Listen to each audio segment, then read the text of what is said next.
Well, it's busy as we're now in full rehearsals for our next musical, which is 9 to 5, which is on in October. And the youth section are doing rehearsing for their showcase night, which is again is in November, which they will celebrate their 25 years. We'll focus on the adult first, if that's okay.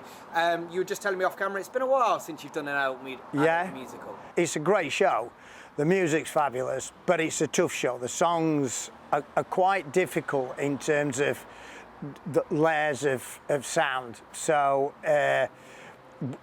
we initially started rehearsing and, well, this sounds great, but of course when you're backing tracks and everything else, but our musical director, Nigel Turner, he's sort of now really thumping it in and getting us to where we need to be. And the show itself is a Dolly Parton-esque show. Can you give us a bit of background on what we can expect? It's set in around about 1978.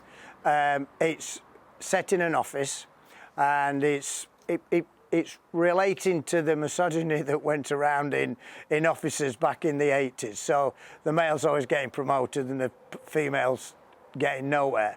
So the three real characters are Violet, who is she's sort of the long-serving supervisor within the office. You've the Dolly Parton role, which is Dora Lee, and she's a Texas girl who actually wants to be a country and western singer, but is working in an office. But because she's quite well endowed and everything else, she's sort of frowned upon a little bit by the rest of the cast.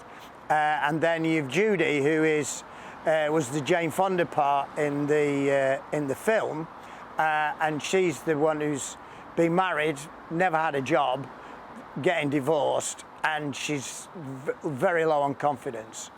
So they're the sort of three female parts, and then you've got Hart, who is the CEO, and he's a real well, I can't really say it on camera, but he will anybody that comes to see it will understand what I mean.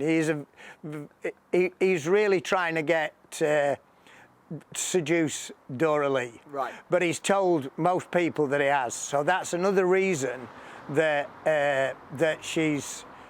people don't tend to talk to her.